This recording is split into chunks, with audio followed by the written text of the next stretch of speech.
اعوذ باللہ من الشیطان الرجیم بسم اللہ الرحمن الرحیم اللہم انفعنا بما علمتنا وعلمنا ما ينفعنا وزدنا علما۔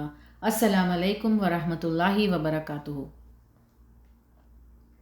آنر کلنگ یا شیم کلنگ اس طرح کے قتل کو کہا جاتا ہے جہاں اپنے کسی فیملی ممبر یا کمیونٹی ممبر کو اپنے خاندان، مذہب یا سماج کے نام یا وقار کو بدنامی ملنے پر کیا جائے۔ غیرت کے نام پر تشدد زیادہ تر قتل کی صورت میں انجام پاتا ہے، زیادہ تر مرد افراد کی طرف سے، اور اکثر عورتیں اس کا شکار ہوتی ہیں۔ توقعات سے آگے کوئی قدم اٹھانے کے لیے، اخلاقی معیار پر نہ اتر پانے کے لیے عورتیں اکثر اس کا نشانہ بنتی ہیں۔ اس طرح کے جرم اکثر مذہب یا ذات پات سے جڑے ہوتے ہیں۔ قبائلی رسم و رواج یا ٹرائبل کسٹم سے اکثر اس کی ابتدا ہوتی ہے۔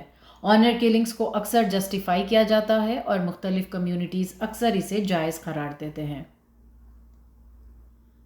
جن طریقوں سے آنر کلنگ کو انجام دیا جاتا ہے ان میں شامل ہے سنسار کرنا، چھرا گھونپنا، مار پیٹ کرنا، جلانا، سر قلم کرنا، پھانسی دینا، گلا کاٹنا، ایسڈ اٹیک، گولی مارنا، گلا گھونٹنا۔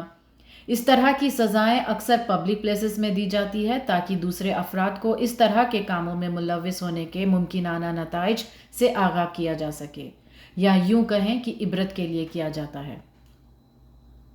اس کے کچھ وجوہات میں شامل ہیں عورتوں کا پراپر لباس نہ پہننا، ارینجڈ میرج سے انکار کرنا، اپنے قبیلے یا مذہب کے باہر کسی سے شادی کرنا، پری میرٹل یا ایکسٹرا میرٹل ریلیشن شپس میں انوالوڈ ہونا، طلاق کا مطالبہ کرنا، ریپ وکٹم ہونا، اپنے ہی جینڈر کے شخص سے شادی کرنے کا اظہار کرنا، عورتوں کا سوشل میڈیا پر ایکٹیو ہونا۔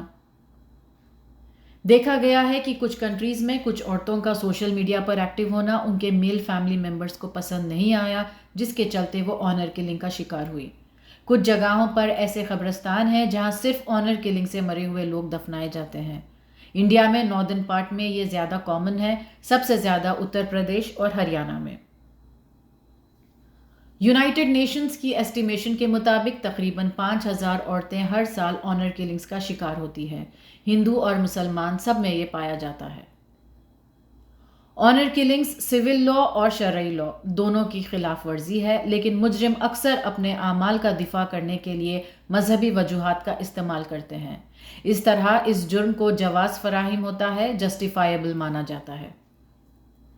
انڈین کانسٹیٹیوشن کے سیکشنز 299 سے 304 میں ہے کہ کوئی بھی قاتل موت کی سزا یا عمر قید کی سزا یا جرمانے کا مستحق ہوگا، اور اٹیمپٹ ٹو مرڈر کی سزا ہے عمر قید یا 10 سال کی قید اور جرمانہ۔ قرآن، حدیث اور شریعت بالکل اجازت نہیں دیتے کہ کسی بھی شخص کو اپنے فیملی، کمیونٹی یا قبیلے کی بے حرمتی کرنے پر قتل کیا جائے۔ قتل کرنا کبیرہ گناہوں میں سے ہے، ان 7 کبیرہ گناہوں میں سے جس کا ذکر ایک خاص حدیث میں آیا ہے، 7 ڈیڈلی سنس۔ نان مسلمز جیسا سمجھتے ہیں آنر کلنگ کی کوئی ایگزسٹنس ہمیں اسلام میں نہیں ملتی۔ آنر کلنگ کے چلتے قتل کرنے والا شخص اسلامی ریاست کے تحت قاضی کے فیصلے پر کیپٹل پنشمنٹ کا حقدار ہوگا۔ سورہ مائدہ کی آیت 32 میں ہے کہ جس نے کسی انسان کو خون کے بدلے یا زمین میں فساد پھیلانے کے سوا کسی اور وجہ سے قتل کیا، گویا اس نے تمام انسانوں کو قتل کر دیا۔ سورہ نساء کی آیت 93 میں فرمایا گیا ہے کہ اور جو کوئی کسی مسلمان کو جان کر قتل کرے اس کی سزا دوزخ ہے جس میں وہ ہمیشہ رہے گا، اس پر اللہ کا غضب اور اس کی لعنت ہے، اور اللہ نے اس کے لیے بڑا عذاب تیار کیا ہے۔ صحیح بخاری کی حدیث اور صحیح مسلم کی حدیث کا مفہوم ہے کہ جو مسلمان اللہ کے واحد ہونے اور رسول اللہ صلی اللہ علیہ وسلم کے رسول ہونے کی شہادت دے، اس کا قتل جائز نہیں۔ شریعت میں صرف 4 کنڈیشنز ہیں جہاں ایک مسلمان کا قتل کیا جا سکتا ہے۔ پہلے تو یہ کہ وہ حالت جنگ میں مارا جا سکتا ہے۔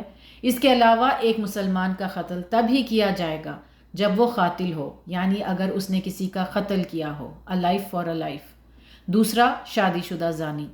تیسرا، مرتد، یعنی جس نے اسلام چھوڑ کر کوئی اور دین اپنا لیا۔ جنگ کے علاوہ یہ تینوں کیٹیگریز کے قتل بھی اسلامی ریاست میں صرف حکمران یا مسلم لیڈرز ہی کر سکتے ہیں، عام آدمی نہیں۔ زانی کا قتل کرنے کے لیے بھی کنڈیشنز ہے کہ وہ بالغ ہو، عاقل ہو، آزاد ہو، پہلے کسی سے پراپر نکاح ہوا ہو جس سے اس کے فزیکل ریلیشنز بھی قائم ہوئے ہو۔ شادی شدہ ہونے کے باوجود اور ابھی مینشن کیے گئے تمام کرائٹیریا پورے کرنے کے بعد اگر وہ کسی اور کے ساتھ زنا کرتا ہے یا کرتی ہے تو اسلامی ریاست کے تحت وہ قتل کیے جائیں گے۔ یہ تب ہوگا جب زانی خود اپنی مرضی سے بنا کسی دباؤ کے آ کر اپنے زنا کا ارتکاب کرے، کنفیس کرے، یا پھر کوئی 4 مرد گواہی دے کہ انہوں نے زنا کا پراپر پورا ایکٹ دیکھا ہے۔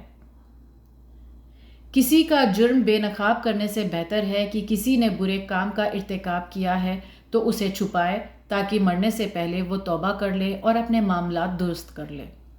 ماعز رضی اللہ عنہ نے زنا کا اقرار کیا تو رسول اللہ صلی اللہ علیہ وسلم نے نظر انداز کیا، یہاں تک کہ انہوں نے اپنے اقرار کو بار بار دہرایا۔ اس کے بعد رسول اللہ صلی اللہ علیہ وسلم نے ان پر حد کی سزا جاری کی۔ صحیح مسلم کی حدیث میں ہے کہ رسول اللہ صلی اللہ علیہ وسلم نے فرمایا ہے کہ کنواری لڑکی اگر زنا کرے تو اس کی شرعی سزا ہے کوڑے اور 1 سال کی جلاوطنی نہ کہ پھانسی۔